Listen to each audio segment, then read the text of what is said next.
Hi friends, chemistry బుక్స్ని open చేసినా chemistry ఫార్ములాస్ని చూసినా ఇలాంటి కొన్ని డయాగ్రామ్స్ కనిపిస్తూ ఉంటాయి. వీటిని చూస్తుంటే అసలేం అర్థం కాక ఓపెన్ చేసిన బుక్ని క్లోజ్ చేసేస్తాం.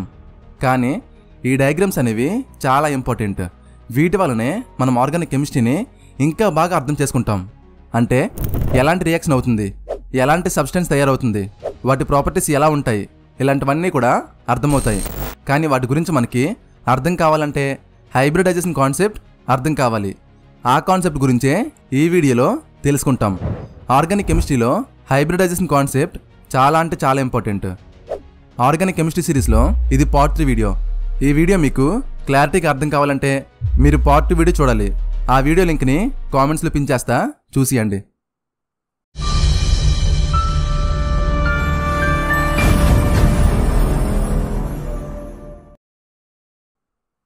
మనం లాస్ట్ వీడియోలో వ్యాలెన్స్ బాండ్ థియరీ ఎందుకు ఫెయిల్ అయిందో తెలుసుకున్నాం. ఆ వ్యాలెన్స్ బాండ్ థియరీ ఫెయిల్ అయిన తర్వాతనే ఈ హైబ్రిడైజేషన్ కాన్సెప్ట్ వచ్చింది. అయితే వ్యాలెన్స్ బాండ్ థియరీ ఏం చెప్పిందంటే ఒక యాటంలో ఎన్ని అన్పేర్ ఎలక్ట్రాన్స్ ఉంటే అన్ని యాటమ్స్తో మాత్రమే ఒక యాటమ్ బాండ్ అవ్వగలదు అని ఎక్స్ప్లెయిన్ చేసింది. ఫర్ ఎగ్జాంపుల్, సోడియం యాటంలో ఒక సింగిల్ ఎలక్ట్రాన్ మాత్రమే అన్పేర్గా ఉంటుంది. కాబట్టి ఆ సోడియం యాటమ్ మరొక సింగిల్ యాటమ్తో మాత్రమే బాండ్ అవ్వగలదు. ఎందుకంటే సోడియం యాటంలో ఒక ఎలక్ట్రాన్ మాత్రమే అన్పేర్గా ఉంది కాబట్టి. అలాగే నైట్రోజన్ యాటంలో 3 ఎలక్ట్రాన్స్ అన్పేర్గా ఉంటాయి. సో ఆ నైట్రోజన్ యాటమ్ మరో 3 యాటమ్స్తో బాండ్ అవ్వగలదు. ఎందుకంటే ఆ నైట్రోజన్ యాటంలో 3 ఎలక్ట్రాన్స్ మాత్రమే అన్పేర్గా ఉన్నాయి కాబట్టి. సో ఈ విధంగా ఒక యాటంలో ఎన్ని అన్పేర్ ఎలక్ట్రాన్స్ ఉంటే అన్ని యాటమ్స్తో మాత్రమే ఒక యాటమ్ బాండ్ అవుతుంది అని చెప్పే థియరీని వ్యాలెన్స్ బాండ్ థియరీ అంటాం. అయితే కార్బన్ యాటంలో 2 ఎలక్ట్రాన్స్ మాత్రమే అన్పేర్గా ఉంటాయి. సో వ్యాలెన్స్ బాండ్ థియరీ ప్రకారంగా చెప్పాలంటే ఈ కార్బన్ యాటమ్ 2 యాటమ్స్తో మాత్రమే బాండ్ అవ్వాలి. ఎందుకంటే కార్బన్ యాటంలో 2 ఎలక్ట్రాన్స్ మాత్రమే అన్పేర్గా ఉంటాయి కాబట్టి. కానీ కార్బన్ యాటమ్ ఒకే టైంలో 4 యాటమ్స్తో బాండ్ అవ్వగలదు. కార్బన్ యాటంలో 2 ఎలక్ట్రాన్స్ మాత్రమే అన్పేర్గా ఉన్నాయి. మరి 4 యాటమ్స్తో ఎలా బాండ్ అవుతుంది అనే విషయాన్ని ఈ వ్యాలెన్స్ బాండ్ థియరీ ఎక్స్ప్లెయిన్ చేయలేకపోయింది. సో ఇక్కడే ఈ థియరీ ఫెయిల్ అయింది. ఈ థియరీ ఫెయిల్ అయిన తర్వాత పుట్టిందే ఈ హైబ్రిడైజేషన్ కాన్సెప్ట్. ఈ కాన్సెప్ట్ చాలా క్లియర్గా కోవలెంట్ బాండ్స్ గురించి ఎక్స్ప్లెయిన్ చేసింది. ముఖ్యంగా ఒక కార్బన్ యాటమ్ 4 యాటమ్స్తో ఎలా బాండ్ అవుతుందో చాలా క్లియర్గా ఎక్స్ప్లెయిన్ చేసింది. అలాగే యాటమ్స్కి యాటమ్స్కి మధ్య ఉన్న బాండ్ యాంగిల్స్ని కూడా ఈ కాన్సెప్ట్ ఎక్స్ప్లెయిన్ చేసింది. అలాగే యాటమ్కి యాటమ్కి మధ్య ఉన్న బాండ్ ఎనర్జీ గురించి కూడా ఈ కాన్సెప్ట్ చాలా క్లియర్గా ఎక్స్ప్లెయిన్ చేసింది. అలాగే బాండ్స్ ఫామ్ అయిన తర్వాత ఆ మాలిక్యూల్ యొక్క షేప్ గురించి కూడా ఈ థియరీ చాలా బాగా ఎక్స్ప్లెయిన్ చేసింది. సరే, కార్బన్ యాటమ్ యొక్క electronic configuration 1s2 2s2 2p2. అలాగే సోడియం యాటమ్ యొక్క electronic configuration 1s2 2s2 2p6 3s1. అలాగే నైట్రోజన్ యాటమ్ యొక్క electronic configuration 1s2 2s2 2p3. So ఇలా ప్రతి యాటమ్కి కూడా ఎలక్ట్రానిక్ కాన్ఫిగరేషన్ ఉంటుంది. ఎలక్ట్రానిక్ కాన్ఫిగరేషన్ అంటే ఒక యాటమ్ చుట్టూ ఉన్న ఆర్బిట్స్లో ఒక్కొక్క ఆర్బిట్లో ఎన్నెన్ని ఎలక్ట్రాన్స్ ఉంటాయి అని చెప్పేదే ఎలక్ట్రానిక్ కాన్ఫిగరేషన్. అయితే మనకి హైబ్రిడైజేషన్ కాన్సెప్ట్ అర్థం కావాలంటే మనం ఫోకస్ చేయాల్సింది ఈ లాస్ట్లో ఉండే నెంబర్స్ పైన. అంటే ప్రతి ఎలక్ట్రానిక్ కాన్ఫిగరేషన్లో ఏ నెంబర్ అయితే లాస్ట్లో ఉంటుందో దానిపై మాత్రమే మనం ఫోకస్ చేయాలి. ఫర్ ఎగ్జాంపుల్, ఈ కార్బన్ కాన్ఫిగరేషన్లో లాస్ట్ నెంబర్ 2 అంటే మనం 2s పైన అలాగే 2p పైన మాత్రమే ఫోకస్ చేయాలి. అలాగే సోడియం కాన్ఫిగరేషన్లో లాస్ట్ నెంబర్ 3 అంటే మనం 3s మీద మాత్రమే ఫోకస్ చేయాలి. అలాగే నైట్రోజన్ కాన్ఫిగరేషన్లో లాస్ట్ నెంబర్ 2 అంటే మనం 2s పైన అలాగే 2p పైన మాత్రమే ఫోకస్ చేయాలి. అలా ప్రతి యాటమ్కి ఎలక్ట్రానిక్ కాన్ఫిగరేషన్ ఉంటుంది. వాటి ఎలక్ట్రానిక్ కాన్ఫిగరేషన్లో ఏ నెంబర్ అయితే చివరిలో ఉంటుందో వాటిపై మాత్రమే మనం ఫోకస్ చేయాలి. ఎందుకంటే అవి మాత్రమే మరొక యాటమ్తో బాండ్ అవడానికి హెల్ప్ అవుతాయి. మిగతా ఆర్బిటల్స్ ఏవి కూడా బాండ్స్లో ఇన్వాల్వ్ కావు. ఈ లాస్ట్లో ఉండే ఆర్బిటల్స్ మాత్రమే బాండింగ్స్లో ఇన్వాల్వ్ అవుతాయి. కాబట్టి మనం వీటిపై మాత్రమే ఫోకస్ చేద్దాం. అలాగే ఇక్కడ మరొక విషయం చెప్పాలి. ఈ లాస్ట్లో ఉండే ప్రతి ఆర్బిటల్ కూడా 2s ఎలక్ట్రాన్స్తో ఫిల్ అయి ఉండాలి. అలా ఫిల్ అయితేనే ప్రతి యాటమ్ కూడా స్టెబుల్గా ఉంటుంది. ఫర్ ఎగ్జాంపుల్, ఇక్కడ ఈ కార్బన్ యాటమ్ ఆర్బిటల్లో ఇక్కడ సింగిల్ ఎలక్ట్రాన్స్ ఉన్నాయి. సో ఈ రెండు కూడా మరో 2 ఎలక్ట్రాన్స్తో ఫిల్ అయిపోవాలి. అలాగే ఈ ఆర్బిటల్ కూడా కంప్లీట్గా ఖాళీగా ఉంది. సో ఈ ఆర్బిటల్ కూడా 2 ఎలక్ట్రాన్స్తో ఫిల్ అయి ఉండాలి. సో ఇలా లాస్ట్లో ఉండే ప్రతి ఆర్బిటల్ కూడా 2 ఎలక్ట్రాన్స్ ఫిల్ అయి ఉంటేనే ఆ యాటమ్ స్టేబుల్గా ఉంటుంది. సరే, హైబ్రిడైజేషన్ అంటే ఒక యాటంలో హైబ్రిడ్ ఆర్బిటల్స్ ఎలా ఫామ్ అవుతాయి అని చెప్పే కాన్సెప్టే హైబ్రిడైజేషన్. ఫర్ ఎగ్జాంపుల్, నేను 3 గ్లాసెస్లో మిల్క్ తీసుకుంటాను, అలాగే 1 గ్లాస్తో వాటర్ తీసుకుంటాను. సో ఇక్కడ ఈ 3 గ్లాసెస్లో ఓన్లీ మిల్క్ మాత్రమే ఉంది, అలాగే దీంట్లో ఓన్లీ వాటర్ మాత్రమే ఉంది. ఇప్పుడు ఈ 3 గ్లాసెస్లో ఉన్న మిల్క్ మొత్తాన్ని ఈ జగ్గులో పోస్తాను, అలాగే దీంట్లోనే ఈ గ్లాస్తో ఉన్న వాటర్ని కూడా పోస్తాను.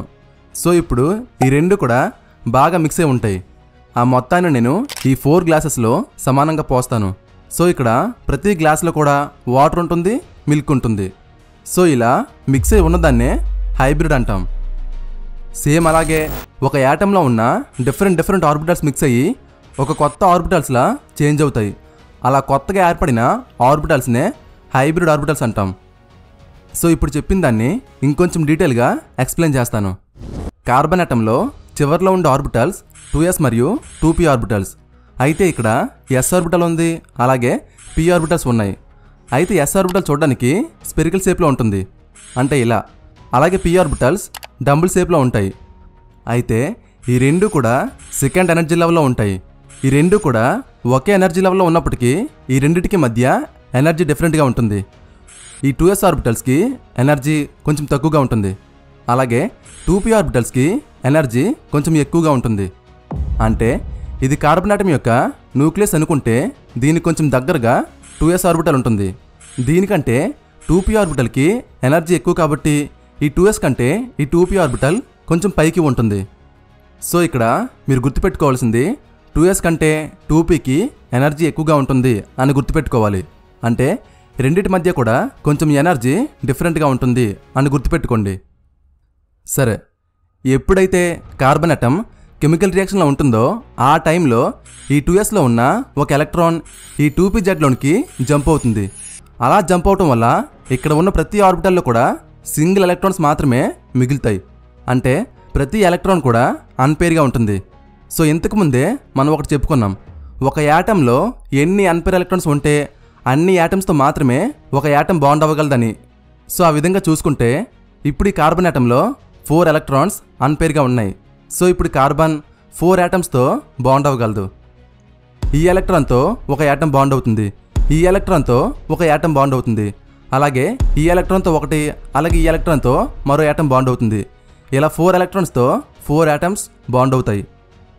అయితే ఇక్కడ ఈ చుట్టూ ఉన్న యాటమ్స్కి అలాగే మధ్యలో ఉన్న కార్బన్ ఆటంకి మధ్య కొంత బాండ్ ఎనర్జీ ఉంటుంది. అంటే ఈ యాటమ్కి అలాగే ఈ యాటమ్కి మధ్య కొంత బాండ్ ఎనర్జీ ఉంటుంది, అలాగే ఈ యాటమ్కి అలాగే ఈ యాటమ్కి మధ్య కూడా కొంత బాండ్ ఎనర్జీ ఉంటుంది. సేమ్ అలాగే ఇవి కూడా. అయితే ప్రతి దగ్గర కూడా ఆ బాండ్ ఎనర్జీ సమానంగా ఉండాలి. అంటే అన్ని యాటమ్స్ దగ్గర కూడా ఆ బాండ్ ఎనర్జీ సమానంగా ఉండాలి. ఈ 2sలో ఉన్న ఎలక్ట్రాన్కి ఎనర్జీ తక్కువగా ఉంటుంది కాబట్టి ఈ ఎలక్ట్రాన్తో ఏ యాటమ్ అయితే బాండ్ అవుతుందో ఆ యాటమ్ దగ్గర బాండ్ ఎనర్జీ తక్కువగా ఉంటుంది. అంటే ఇక్కడ 4 యాటమ్స్ కార్బన్తో బాండే ఉన్నాయి కదా, వీటిలో ఒక యాటమ్ దగ్గర ఆ బాండ్ ఎనర్జీ తక్కువగా ఉంటుంది. కానీ ఒక యాటమ్తో ఎన్ని యాటమ్స్ బాండే ఉన్నా ప్రతి యాటమ్ దగ్గర కూడా ఆ బాండ్ ఎనర్జీ సమానంగా ఉండాలి. ఒక దగ్గర ఎక్కువ, ఒక దగ్గర తక్కువ ఇలా ఉండకూడదు. మరి ఈ 2sలో ఉన్న ఎలక్ట్రాన్కి ఎనర్జీ తక్కువగా ఉంది కదా అంటే తక్కువ ఎనర్జీ ఉండదు. ఎప్పుడైతే ఈ 2sలో ఉన్న ఎలక్ట్రాన్ ఈ 2pzలోకి జంప్ అవుతుందో ఆ టైంలోనే ఈ 2s ఆర్బిటల్ ఈ 3p ఆర్బిటల్స్తో మిక్స్ అవుతుంది. అంటే ఇంతకుముందు మనం చెప్పుకున్న పాలు నీళ్ళు స్టోరీ లాగా. సో అలా మిక్స్ అయ్యి ఈ 4 ఆర్బిటల్స్ కూడా మరో కొత్త ఆర్బిటల్స్లా చేంజ్ అవుతాయి. అంటే వీటి మధ్య ఎలాంటి ఎనర్జీ డిఫరెన్స్ ఉండదు. అన్ని ఆర్బిటల్స్ కూడా ఒకేలా ఉంటాయి, వాటి షేప్ కూడా ఒకేలా ఉంటుంది. ఇక్కడ మిక్స్ అయినవి ఒక s ఆర్బిటల్ అలాగే 3p ఆర్బిటల్స్. కాబట్టి కొత్తగా వచ్చిన ఆర్బిటల్స్ని sp3 ఆర్బిటల్స్ అంటాం. అంటే ఇదొక sp3 ఆర్బిటల్, ఇదొక sp3 ఆర్బిటల్, అలాగే ఇది కూడా sp3 ఆర్బిటల్, అలాగే ఇది కూడా sp3 ఆర్బిటల్. సో ఈ 4 కూడా ఒకేలా ఉంటాయి. అంటే ఒకేలాంటి ఎనర్జీ ఉంటుంది, ఒకేలాంటి షేప్ ఉంటుంది, అలాగే ఒకేలాంటి నేమ్ ఉంటుంది. sp3 ఆర్బిటల్ యొక్క షేప్ ఇలా ఉంటుంది. బెలూన్ని గాలితో నింపి చివరిలో చిన్న భాగాన్ని వదిలేస్తే ఎలా ఉంటుందో అలా ఉంటుంది వీటి షేపు. సో ఇక్కడ 4 ఆర్బిటల్స్ ఉన్నాయి. అంటే 4 బెలూన్స్ని ఒక దగ్గర కట్టేస్తే ఎలా ఉంటాయో అలా ఉంటుంది వీటి షేప్. సో ఈ షేప్ని మనం టెట్రాహెడ్రల్ షేప్ అంటాం. అసలు ఈ షేప్ ఎలా ఫామ్ అవుతుందో ఇప్పుడు చూద్దాం. ఈ 4 ఆర్బిటల్స్లో ఒక్కొక్క ఆర్బిటల్లో ఒక ఎలక్ట్రాన్ ఉంటుంది. సో ఏ 2 ఆర్బిటల్స్ కొంచెం దగ్గరగా ఉన్నా వాటిలో ఉన్న ఎలక్ట్రాన్స్ కారణంగా అవి రిపెల్ అవుతూ ఉంటాయి. అంటే ఒకదానికి మరొకటి వికర్షించుకొని దూరంగా జరుగుతూ ఒక పర్ఫెక్ట్ షేప్లో అలైన్ అవుతాయి. సో ఆ షేప్ని మనం టెట్రాహెడ్రల్ షేప్ అంటాం. ఇక్కడ ప్రతి ఆర్బిటల్కి మధ్య యాంగిల్ అనేది ఒకేలా ఉంటుంది. ఎందుకంటే అవన్నీ కూడా ఎలక్ట్రాన్స్ కారణంగా రిపెల్ అవుతూ ఒకదానికి మరొకటి దూరంగా ఉన్నాయి కాబట్టి. సో వాటి మధ్య యాంగిల్ అనేది 109.5 degrees ఉంటుంది. అయితే ఇక్కడ ఈ ఒక్క యాటమ్ కార్బన్లో ఉన్న ఒక సింగిల్ ఎలక్ట్రాన్తో మాత్రమే బాండ్ అయింది. అలాగే ఇది కూడా కార్బన్లో ఉన్న ఒక సింగిల్ ఎలక్ట్రాన్తో మాత్రమే బాండ్ అయింది. అలాగే ఇవి కూడా. సో ఇలా ఒక యాటమ్ ఓన్లీ ఒక ఎలక్ట్రాన్తో మాత్రమే బాండ్ అయితే అలాంటి బాండింగ్ని సింగిల్ బాండ్ అంటాం. అదే ఒకవేళ ఈ ఒక్క యాటమ్ కార్బన్లో ఉన్న 2 ఎలక్ట్రాన్స్తో బాండ్ అయితే అలాంటి బాండింగ్ని డబుల్ బాండింగ్ అంటాం. అదే ఒకవేళ ఈ ఒక్క యాటమ్ 3 ఎలక్ట్రాన్స్తో బాండ్ అయితే ఆ బాండింగ్ని ట్రిపుల్ బాండింగ్ అంటాం. అసలు ఈ ట్రిపుల్ బాండింగ్, డబుల్ బాండింగ్ ఎలా ఫామ్ అవుతాయో ఇప్పుడు చూద్దాం. ఇక్కడ ఈ కార్బన్లో 4 ఎలక్ట్రాన్స్ అన్పేర్గా ఉన్నాయి. అలాగే నేను నైట్రోజన్ యాటమ్ని కూడా తీసుకుంటాను. నైట్రోజన్ యాటంలో 3 ఎలక్ట్రాన్స్ మాత్రమే అన్పేర్గా ఉంటాయి. ఒకవేళ ఈ కార్బన్కి నైట్రోజన్కి రియాక్షన్ జరిపితే ఈ 3 అన్పేర్ ఎలక్ట్రాన్స్ కూడా ఈ కార్బన్లో ఉన్న 3 ఎలక్ట్రాన్స్తో బాండ్ అవుతాయి. ఇక్కడ బాగా వినండి, ఈ 3 ఎలక్ట్రాన్స్ కూడా ఒకే యాటమ్వి, అంటే నైట్రోజన్వి. ఈ 3 ఎలక్ట్రాన్స్ కలిసి ఇక్కడ ఉన్న ఈ 3 ఎలక్ట్రాన్స్తో బాండ్ అవుతాయి. ఇలా 3 ఎలక్ట్రాన్స్తో ఒక యాటమ్ బాండ్ అయితే దాన్ని మనం ట్రిపుల్ బాండింగ్ అంటాం. సేమ్ అలాగే నేను ఆక్సిజన్ యాటమ్ని తీసుకుంటాను. ఈ యాటంలో 2 ఎలక్ట్రాన్స్ మాత్రమే అన్పేర్గా ఉంటాయి. సో ఈ 2 ఎలక్ట్రాన్స్ కూడా ఈ కార్బన్లో ఉన్న 2 ఎలక్ట్రాన్స్తో బాండ్ అయితే ఆ బాండింగ్ని డబుల్ బాండ్ అంటాం. అయితే ఇక్కడ ఉన్న ప్రతి ఎలక్ట్రాన్ కూడా ఆర్బిటల్స్లో ఉంటాయి. అంటే స్పెరికల్ షేప్, డంబుల్ షేప్ అని చెప్పాను కదా, వాటిలోనే ఈ ఎలక్ట్రాన్స్ ఉంటాయి. సో ఎప్పుడైతే ఎలక్ట్రాన్స్ బాండ్ అవుతూ ఉంటాయో ఆ టైంలోనే ఈ ఆర్బిటల్స్ ఓవర్లాప్ అవుతూ ఉంటాయి. ఫర్ ఎగ్జాంపుల్ ఇదొక యాటమ్ యొక్క ఆర్బిటల్ అనుకుందాం. అలాగే ఇదొక యాటమ్ యొక్క ఆర్బిటల్ అనుకుందాం. అంటే దీంట్లో ఎలక్ట్రాన్ ఉంటుంది, అలాగే దీంట్లో కూడా ఎలక్ట్రాన్ ఉంటుంది. సో ఎప్పుడైతే బాండ్స్ అవుతూ ఉంటాయో ఆ టైంలో ఈ 2 ఆర్బిటల్స్ కూడా ఇలా ఓవర్లాప్ అవుతూ ఉంటాయి. సో ఇలా ఓవర్లాప్ అయ్యే దాన్ని బట్టి మళ్ళీ బాండింగ్స్ని 2 టైప్స్గా డివైడ్ చేశారు. వాటిలో ఒకటి సిగ్మా బాండ్, అలాగే మరొకటి పై బాండ్. ఇప్పటి వరకు చెప్పిన వాటన్నిటిని కూడా ఈ హైబ్రిడైజేషన్ కాన్సెప్టే ఎక్స్ప్లెయిన్ చేసింది. ఈ సిగ్మా బాండ్స్ని అలాగే పై బాండ్స్ని మాత్రం వ్యాలెన్స్ బాండ్ థియరీ ఎక్స్ప్లెయిన్ చేసింది. సో వాటి గురించి మనం నెక్స్ట్ వీడియోలో డిస్కస్ చేద్దాం. సో ఇది ఫ్రెండ్స్ ఈరోజు వీడియో. ఈ వీడియో ఎలా అనిపించిందో కామెంట్ చేసి, వీడియో నచ్చితే వీడియోకి ఒక లైక్ చేసి ఇలాంటి కంటెంట్ కోసం మన ఛానల్ని సబ్స్క్రైబ్ చేసుకోండి.